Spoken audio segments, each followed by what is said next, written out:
హిందూ పండుగలు వాళ్ళకి ఆ భయాన్ని పుట్టిస్తూ ఉంటాయి. అరే ద్రౌపాడి నీ పాడి నువ్వు చెప్పావు కదా కథ. ఆ దావీదు కొడుకైన ఆమ్నోను ఏం చేస్తాడు? తన సొంత ఆయన నీకు నాతో పెళ్లి చేయకుండా ఉండడు అని చెప్పింది.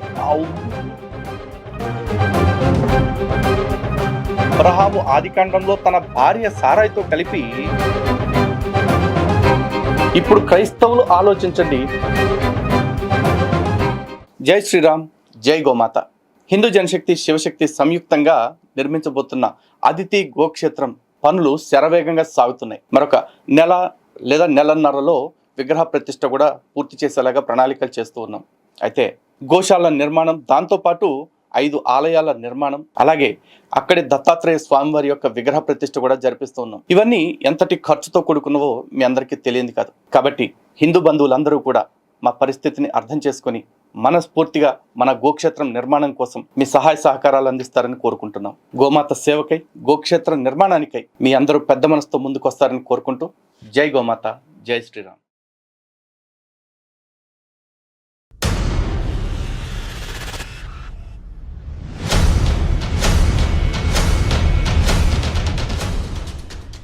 హిందూ బంధువులందరికీ జై శ్రీరామ్.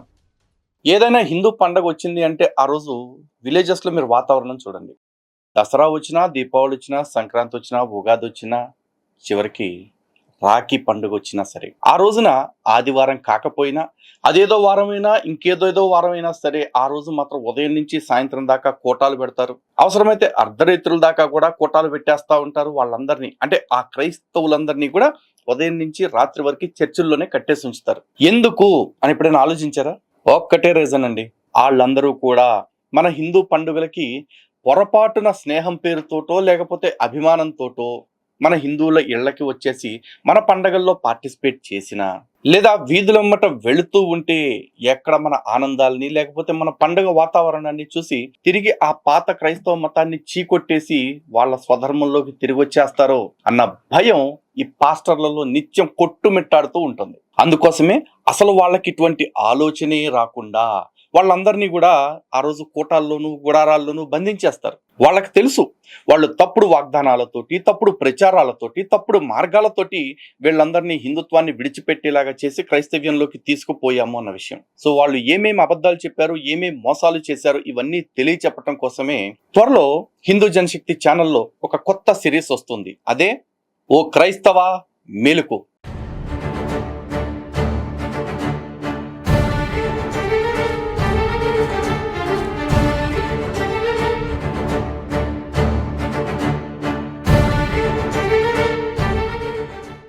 చూసారు కదా, ఎందుకు అంటే క్రైస్తవులందరూ కూడా ఒకనాడు హిందువులే, మళ్ళీ ఒకనాటికి హిందుత్వంలోకి రావాల్సిన వాళ్ళే. కారణం ఏంటి అంటే పుట్టిన ప్రతి మనిషికి కూడా ఆధ్యాత్మిక ఉన్నతిని కోరుకుంటారు. ఉన్న స్థానాన్ని నుంచి ఉన్నత స్థానానికి వెళ్ళాలని ఆశపడతారు. కానీ ఈ విదేశీ మతానికి సంబంధించిన మిషనరీ ఏజెంట్లు ఎవరైతే ఉన్నారో, ఈ మిషనరీ మాఫియా ఎవరైతే ఉన్నారో, వాళ్ళు చేసిన తప్పుడు ప్రచారాలు, వాళ్ళు చూపుతున్న తప్పుడు మార్గాల్ని నమ్మి అమాయకత్వంతో కొంతమంది, అహంకారంతో కొంతమంది, అజ్ఞానంతో కొంతమంది ఇలా హిందుత్వాన్ని విడిచిపెట్టేసి అక్కడ ఏదో ఉంది అనుకుని ఆ దూరపు కొండని నున్నగా ఉందని భావించి వెళ్ళిన వాళ్ళే ఎక్కువ. సో ఆ కొండల యొక్క నునుపుని తెలియచేసి నిజమైన సనాతన శిఖరం పైన వాళ్ళందరినీ కూర్చోపెట్టాలి అంటే వాస్తవాలు తెలియచేయాలి. సో ఆ వాస్తవాల్ని అర్థమయ్యేలాగా చెప్పాలన్న ఉద్దేశమే ఈ ఓ క్రైస్తవ మేలుకో. ప్రామిస్ గా చెప్తున్నానండి, ఖచ్చితంగా ఈ సిరీస్ చాలా ప్రామిసింగ్ గా ఉంటుంది. ఎందుకంటే పాస్టర్స్ ని తిడతాం, క్రైస్తవుల్ని తిడతాం, క్రైస్తవ్యాన్ని తిట్టడం, ఇదంతా కూడా కౌంటర్ వీడియోస్ లో రెగ్యులర్ గా ఉంటుంది.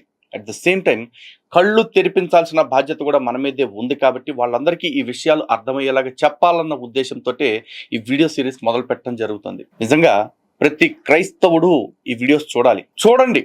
చూసి కావాలంటే మమ్మల్ని బూతులు తిట్టుకుంటారా, ఇంకేం తిట్టుకుంటారా, మీ ఇష్టం తిట్టుకోండి. కానీ తిట్టిన తర్వాత అయినా కాస్త ఆవేశం చల్లబడిన తర్వాత ఒక్కసారి బుర్ర పెట్టి ఆలోచన చెయ్యండి. నేను చెప్తుంది నిజమా అబద్ధమా అనేది మీకే తెలుస్తుంది. నేను నమ్మాను కాబట్టి, నా నమ్మకాన్ని ఎవడో అబద్ధం అంటే నేను తట్టుకోలేక ఆవేశపడిపోతాను కాబట్టి నేను ఇది తీసుకోను అనుకోవటం కాకుండా ఒక్కసారి మనసు పెద్ద చేసుకోండి. ఎందుకంటే ఇది భగవంతుడికి సంబంధించింది, జీవుడికి సంబంధించింది. ఏ మనిషి భూమి మీద కట్టకట్టుకుని ఉండిపోవటానికి రాలేదు. వచ్చిన ప్రతి వాడు ఏదో ఒక రోజుకు వెళ్ళిపోవాల్సిందే. కానీ ఆ వెళ్ళేది ఎక్కడికి, ఆ వెళ్ళేది ఉందని, ఆ వెళ్ళే లోకాలు వేరే ఉన్నాయని అసలు నమ్మని నాస్తికుడికి మనం చెప్తే తీసుకునే ఉద్దేశం లేదు, తీసుకునే పరిస్థితి లేదు. కానీ ఆస్తిక మార్గంలో ఉన్నాము అని చెప్పుకుంటున్న వాళ్ళు ఎవరైతే ఉన్నారో, అందున సనాతనాన్ని విడిచిపెట్టి బయటికి వెళ్ళిన వాళ్ళు ఎవరైతే ఉన్నారో, నేను చెప్పిన విషయాల్ని కంపారిటివ్గా చూసుకోండి. ఈ విషయం మీద నన్ను బూతులు తిట్టడం కాకుండా, లేకపోతే హిందూ పురాణాలు అట్లా, లేకపోతే హిందూ కథల్లో ఇట్లా ఉంది అంటూ తప్పుడు కథనాలు చెప్పకుండా, వాస్తవాన్ని అర్థం చేసుకునేలాగా తిరిగి కౌంటర్ ఇచ్చే దమ్మున్నవాడు ఎవడైనా ఉంటే పాస్టర్లు, అలాంటి వాళ్ళు కూడా మాట్లాడొచ్చు. సో వన్స్ అగైన్, ఓ క్రైస్తవ మేలుకో, సనాతనానికి స్వాగతం. It's a wake up call. ఇప్పటికీ ఒక్కసారి కూడా రాని అబద్ధాన్ని రెండోసారి వస్తాడు, మూడోసారి వస్తాడు అని నమ్మి మోసపోతున్న వాళ్ళందరికీ కూడా ఇది నిజంగా ఒక వేకప్ కాల్. ఓ క్రైస్తవ మేలుకో కాదు, ప్రతి క్రైస్తవుడు మేలుకోవాలి, ప్రతి హిందువు ఈ సిరీస్ ని చూడాలి, అనేక మంది క్రైస్తవుల్ని మేల్కొల్పాలి, మేల్కొల్పుతారని కోరుకుంటున్నా. ఇక బ్యాక్ టు ది కాన్సెప్ట్, పండగల గురించి. త్వరలో రాఖీ పౌర్ణమి రాబోతా ఉంది. ఈ రాఖీ పండుగ గురించి కూడా కొంతమంది పాస్టర్స్ గతంలో మాట్లాడిన విషయాలు, ప్రస్తుతం మాట్లాడుతున్న విషయాలు మీ దృష్టికి తేవాలి. సో ఎవరు మాట్లాడినా అదే సోది చెప్తూ ఉంటారు. కారణం ఏంటి అంటే, హిందూ పండుగలు వాళ్ళకి ఆ భయాన్ని పుట్టిస్తూ ఉంటాయి. ఎక్కడ మన వైభవం, మన ఆనందాలు, మన సెలబ్రేషన్స్ వాళ్ళ మతంలోకి మారిన మన వాళ్ళని తిరిగి మన మార్గంలోకి తెచ్చేస్తాయో అన్న భయం ఉంటుందో, ఆ వ్యాపారాన్ని పోగొట్టుకోవటానికి ఇష్టం లేని వాళ్ళు, వాళ్ళకి ఆస్తుల్ని సమకూరుస్తున్న ఆ ఆత్మల్ని విడిచిపెట్టడానికి ఇష్టం లేని వాళ్ళు చర్చిల్లో కూర్చుని అనేక విష ప్రయత్నాలు, అనేక విష ప్రచారాలు చేస్తూ ఉంటారు. సో అందుకనే అందరినీ తీసుకోకుండా ఒక అబ్బా కొడుకులు ఇద్దరిని కూడా, వాళ్ళు పాస్టర్సే, వాళ్ళని స్పెసిమెన్ గా తీసుకుని ఈ వీడియో చేస్తూ ఉన్నాను. సో మొదటగా తండ్రి ఏం మాట్లాడుతున్నాడో ఆ రాఖీ పౌర్ణమి గురించి ఒక్కసారి చూద్దాం. ఆ తండ్రి పేరు, ఆ తండ్రి పాస్టర్ పేరు స్వెన్ ఎడ్వర్డ్స్ అంట.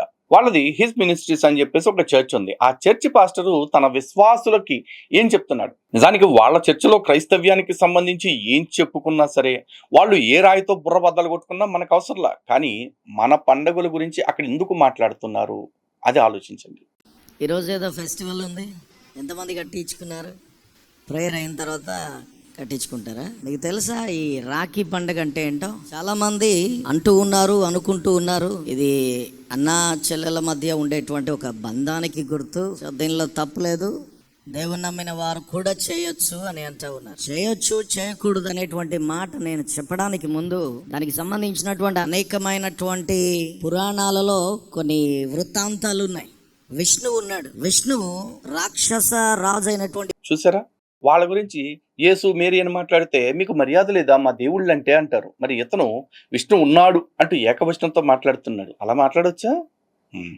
రాక్షస రాజు అయినటువంటి బాలితో, అరే మీకు ఏమన్నా తెగులుందా? తెలుగుని తిన్నగా పలకటానికి ఏంటి ప్రాబ్లం? ఇప్పుడు బలి అని ఒక చక్రవర్తి ఉన్నాడు. ఆయన పేరు కూడా పలకటం కుదరక బాలి అని, ఇండోనేషియా అని, మలేషియా అని చెప్పేసి మార్చేస్తే ఎట్టా చెప్పు? ఆయన బాలి అని ఒక చక్రవర్తి కాదు, బలి. యుద్ధంలో రాజు దగ్గర నుండి, అనగా రాక్షస రాజు దగ్గర నుండి 3 లోకాలను జయించాడు విష్ణువు. జయించిన తరువాత బాలి విష్ణుతో అంటూ ఉన్నాడు, నువ్వు నా దగ్గర నుండి 3 లోకాలను జయించావు, చాలా మంచిది అని అప్రిషియేట్ చేస్తూ, నువ్వు నాతో పాటే, నాకున్నటువంటి ఈ ప్యాలెస్లో నువ్వు నాతో పాటే ఉండాలి, నువ్వు మాట ఇవ్వు అని అడిగాడు. సరే, విష్ణు వెంటనే సరే నేను నీతోనే ఉంటానని వాగ్దానం చేశాడు. మాట ఇచ్చాడు కదా.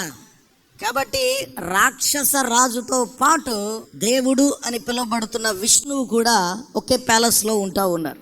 ఏదో చర్చిల్లో పురాణాలు చెప్పాలనుకున్నాం, ఎందుకంటే మీ బైబిల్లో మీకు చెప్పుకోవటానికి ఏమీ లేదు కాబట్టి. పోనీ చెప్పేదన్నా తిన్నగా చదివి చెప్పొచ్చుగా. ఇప్పుడు గెలిచేశాడు కాబట్టి విష్ణుమూర్తి ఆ రాజుని గెలిచేసి, ఆ రాజు నా ప్యాలెస్ లో నువ్వు ఉండు అంటే, ఇప్పుడు గెలిచిన రాజ్యాలన్నీ వదిలేసి విష్ణుమూర్తి అక్కడ ప్యాలెస్ లో కూర్చున్నాడు ఆయనకి బాతకాన్ని చేసుకుంటా. అక్కడ జరిగింది ఏంటంటే, బలి చక్రవర్తి యొక్క క్యారెక్టర్ ని గౌరవిస్తూ, కానీ బలిని నమ్ముకున్న రాక్షసులు లోకాన్ని విధ్వంసం చేస్తున్నారు కాబట్టి ఆ బలి వెనక ఉండే వాళ్ళకి అండ లేకుండా చేయటం కోసం బలి చక్రవర్తిని పాతాళానికి తొక్కేశాడు శ్రీ మహావిష్ణువు. ఇది వామన అవతారంలో జరిగిన వృత్తాంతం. ఆ తర్వాత బలి యొక్క క్యారెక్టర్ అంటే ఆయన త్యాగ నిరతి కావచ్చు, దానగుణం కావచ్చు, సౌశీల్యం కావచ్చు, ఇవన్నీ తెలిసిన విష్ణుమూర్తి బలి చక్రవర్తికి పాతాళంలో ద్వారపాలకుడిగా ఉండటానికి ఒప్పుకున్నాడు. చాలా మంది ఏమంటారంటే రాక్షసులందరినీ విష్ణుమూర్తి చంపేస్తాడండి అనుకుంటారు. రాక్షసుల్ని చంపటం విష్ణువు లక్ష్యం కాదు, రాక్షస ప్రవృత్తిని చంపటం విష్ణువు యొక్క లక్ష్యం. అదే రాక్షసుల్లో మంచి గుణాలు కలిగిన వాళ్ళు ఉంటే, అంటే ఆ వారసత్వంలో పుట్టినా సరే ఆ గుణాలని పుచ్చుకొని వాళ్ళు ఎవరైతే ఉంటారో అటువంటి వాళ్ళని ఉద్ధరించిన వాడు కూడా శ్రీమన్నారాయణుడే.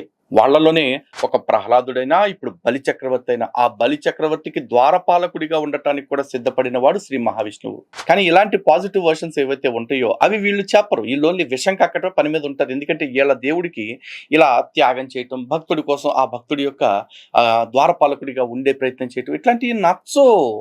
నమ్మండి. తర్వాత ఏమైంది చెప్పు. కొంతకాలానికి విష్ణువు యొక్క భార్య లక్ష్మి, ఆమె తన స్వస్థలానికి వెళ్ళిపోవాల్సి వచ్చింది. ఏంటనంటే వైకుంఠానికి వెళ్ళాలి.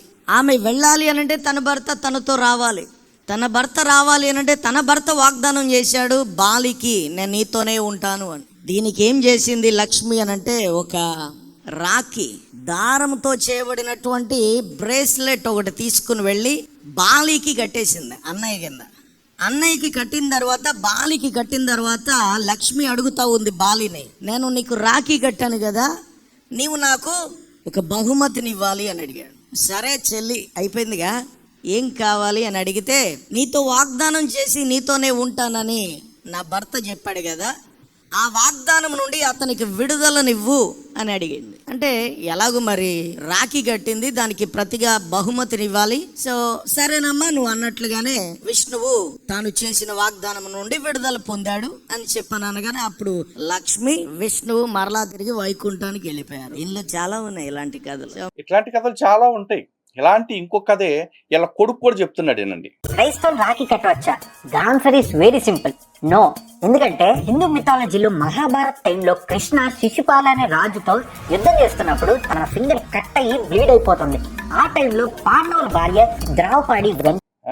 ద్రౌపది అరే నువ్వు నీ బాబుకి తగ్గట్టే ఉన్నావురా. నీ బాబుకేమో బలి అని పలకటం రాక బాలి అని, లేకపోతే ఇండోనేషియా అని పేర్లు పెట్టేస్తాడు. నువ్వేమో ద్రౌపది అని పలకటం రాక ద్రౌపాడి, కాట్పాడి, నీ పచ్చికుడు, నీ పాడి ఏంటంటో పేర్లు పెట్టేస్తున్నావు. ఈ ఆడ దొరికింది సంతరా బాబా. తన శారీలో ఒక మొక్క చింపి కృష్ణ ఫింగర్ కి కట్టింది. దీనికి కృష్ణ హార్ట్ టచ్ అయ్యి అప్పుడు ద్రౌపదితో అంటాడు, నీ జీవితం అంతా నేను నిన్ను ప్రొటెక్ట్ చేస్తాను. తర్వాత ద్రౌపదిని కొంతమంది కోర్టులో అందరి ముందు తన శారీని లాగేస్తాడు. ఆ టైంలో కృష్ణ తన ప్రామిస్ ని గుర్తు చేసుకుని తన పవర్ తో శారీ అసలు ఊడిపోకుండా చేస్తాడు. ఇలా ఒక బ్రదర్ అండ్ సిస్టర్ లవ్ అని రక్షాబంధన్ వచ్చింది. ఇది మెయిన్ వెర్షన్. ఇలానే వేరే వెర్షన్స్ కూడా ఉన్నాయి, బట్ హిందూయిజం లో ఎక్కువగా ఈ వెర్షన్ ని యాక్సెప్ట్ చేస్తారు. సరే, ఇప్పుడు నీ బాబు ఒక వర్షన్ చెప్పాడు, నువ్వు ఒక వర్షన్ చెప్పావు. ఈ రెండు వర్షన్స్ హిందుత్వం హిందుత్వం హిందుత్వం అని చెప్పేసి మతానికి ఆపాదించేశారు. కానీ ఒక్కడైనా సరే దీని వెనకున్న మంచిని మీ చర్చల్లో చెప్తున్నారా? ఇప్పుడు చెప్తున్నాను, క్రైస్తవులారా మీరు ఎందుకు మేల్కోవాలో ఆలోచించండి. ఎందుకంటే బహుశా మీరు బైబిల్లో ఇలాంటి అన్నా చెల్లెళ్ళని, అక్క తమ్ముళ్ళని మీరు ఎక్కడ చూసుండ్రు. కారణం, తనని ఓడించి తనని పాతాళానికి తొక్కేసిన విష్ణుమూర్తిని, అంటే ద్వారపాలకుడిగా చేసుకున్న బలి చక్రవర్తి కూడా తనతో పాటు కడుపున పుట్టకపోయినా సరే లక్ష్మీదేవి ఒక రక్షని పంపించి రక్షాబంధనం చేసినందుకు ఆమెని సోదరిగా భావించి ఆమె ఏం కోరుకుంటే అది ఇచ్చేశాడు బలి చక్రవర్తి. ఇక రెండవ కథలో చూసుకున్నట్లయితే, అరే ద్రౌపది నీ పాడి నువ్వు చెప్పావు కదా కథ, దానిలో కృష్ణుడు ద్రౌపది మాత ఇద్దరు కూడా ఏకగర్భ సంభూతులు కాదు. ఇద్దరికి తల్లులు వేరు, తండ్రులు వేరు. కానీ రక్ష కట్టిన పుణ్యానికి, రక్ష కట్టించుకున్న దానికి శ్రీకృష్ణుడు మళ్ళీ ఆమెను జీవిత పర్యంతము కూడా ఒక సోదరిని కాపాడినట్లే కాపాడాడు తప్ప నీ బైబిల్లో ఉంటుంది చూసావా, అదే నల్లట్ల పుస్తకం చదివి మీకు ఎలాంటి అన్నా చెల్లెళ్ళ అనుబంధాలు, అక్కా తమ్ముళ్ళ అనుబంధాలు, రక్షాబంధనలు ఇవన్నీ మీకు నచ్చవు. మీకు ఎలాంటివి నచ్చుతాయి అంటే మీరు ఏవైతే చదివేసి ఉన్నారో అలాంటివి నచ్చుతాయి. అందులో ఉదాహరణకి ఆమ్నోను అనేవాడు ఒకడు ఉంటాడు. 2 సమూయేలు 13వ అధ్యాయంలో. ఎవరి ఆమ్నోను అంటే బైబిల్లో అత్యంత పరిశుద్ధుడైన రాజుగా చెప్పుకుంటారు కదా వీళ్ళు. యెహోవా దేవుడి యొక్క పరమ ప్రియమైన వ్యక్తి ఆ దావీదు యొక్క కొడుకు. అయితే ఆ దావీదు కొడుకైన ఆమ్నోను ఏం చేస్తాడు? తన సొంత చెల్లెలైన తామారు మీద మోజు పడతాడు. కావాలంటే 2 సమూయేలు 13వ అధ్యాయము ఒక్కసారి చదువుదాం. దావీదు కుమారుడైన అబ్షాలోమునకు తామారు అనే అందమైన చెల్లి ఉండగా, దావీదు కుమారుడైన ఆమ్నోను తామారును గాఢంగా ప్రేమించాడు.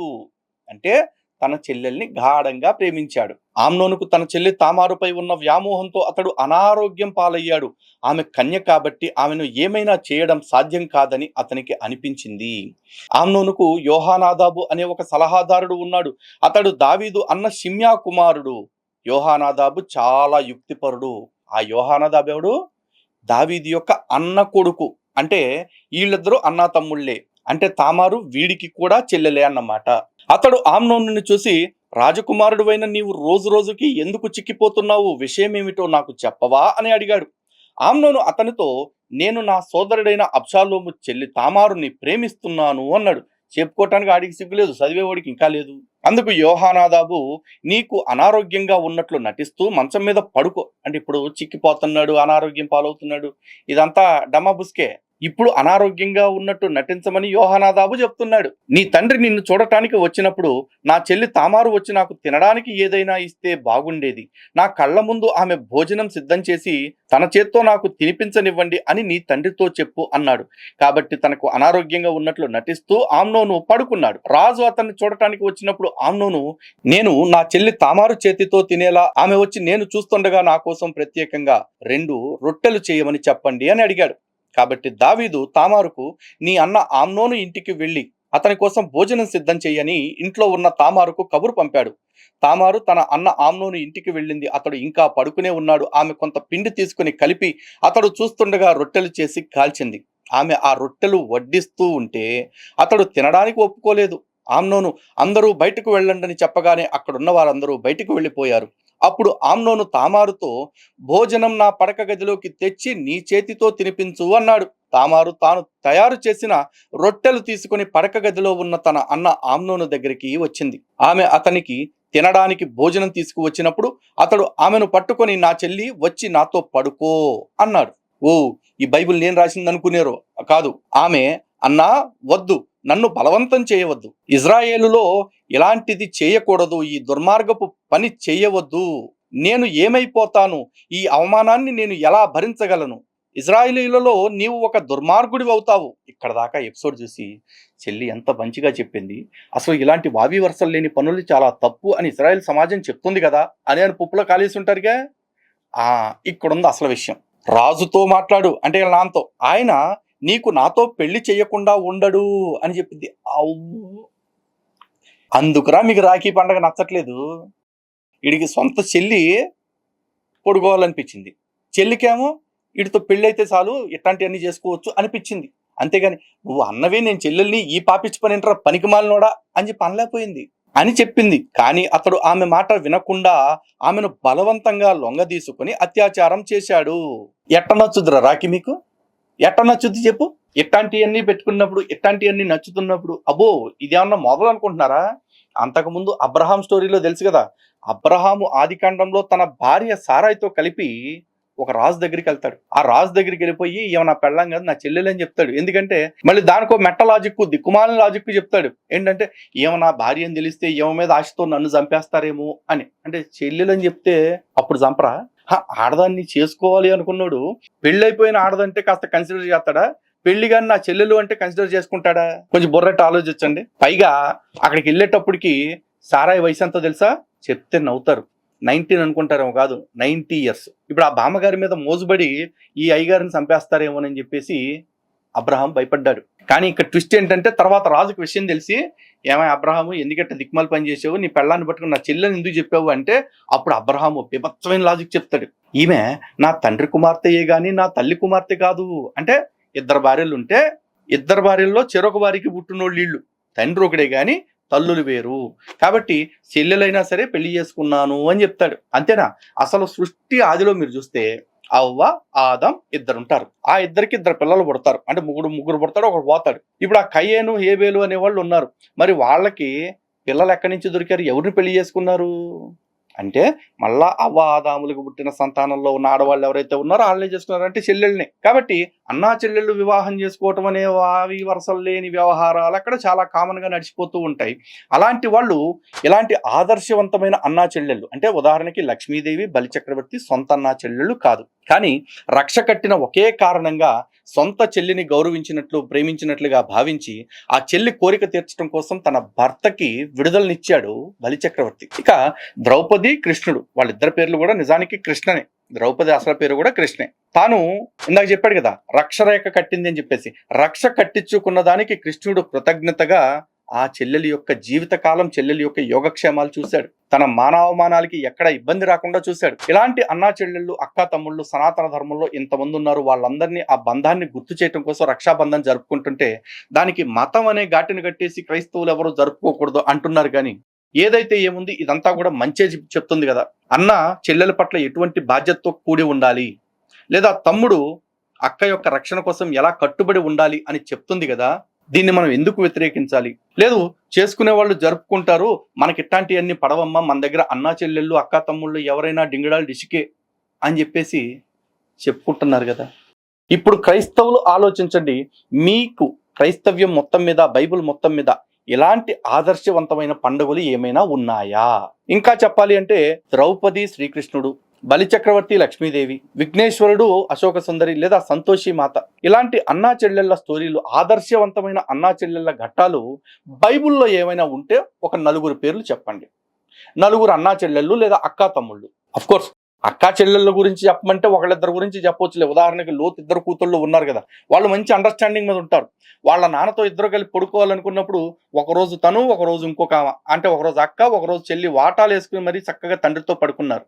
Quiet understanding. అలాంటివి మనం చెప్పొచ్చు, కానీ ఇలాంటి ఆదర్శవంతమైన సంబంధాలు మనం చెప్పలేము. కానీ హిందుత్వంలో ఇట్లాంటి ఆదర్శాలు చెప్పే వాటి అంతరార్థం తెలుసుకోకుండా విమర్శలు చేస్తూ దూషిస్తూ సనాతన ధర్మం మీద నిందలేయటానికి మాత్రం ఎగేసుకుంటూ రెడీ అయిపోతారు ఇలాంటి గాడిదలు. ఇలాంటి వీడియోలు యూట్యూబ్లో మీకు ఒక 100కు పైగా దొరుకుతాయి, కేవలం రక్షాబంధనాన్ని క్రైస్తవులు జరుపుకోకూడదు అంటానికి. Now the ball is in Christians court. మీరు నిజంగా ఆలోచించండి, నిజంగా రాఖీ పండగ వీళ్ళు చెప్తున్నంత ప్రమాదకరమైంది. ఒకవేళ విగ్రహారాధికులు హిందూ దేవీ దేవతలు చేసుకునేది అయితే మాత్రం దీనిలో ఇంత మంచి సందేశాన్ని ఎందుకు విడిచిపెట్టేయాలి? ఒక అన్నకి నన్ను రక్షించడం నీ బాధ్యత అని చెల్లెలు గుర్తు చేసుకునే పండగని ఏ కారణం చేత వద్దనాలి, ఎందుకు తిరస్కరించాలి? ఆలోచించండి. హిందూ పండుగల వైపు మీరు చూస్తే ఎక్కడ మతం మారిపోతారో అని అంత ఇన్సెక్యూరిటీ ఫీల్ అవుతున్నారు అంటే ఆ మతంలో ఎన్ని లోపాలు ఉన్నాయి, మన ధర్మంలో ఎంత ఔన్నత్యం ఉందో తెలుసుకోండి. ప్రతి ఒక్కళ్ళు మనసు పెట్టి ఆలోచించండి. ఓ క్రైస్తవ మేలుకో, ఓ హిందూ క్రైస్తవుల్ని మేల్కొల్పు. జై శ్రీరామ్, భారత్ మాతకి జై.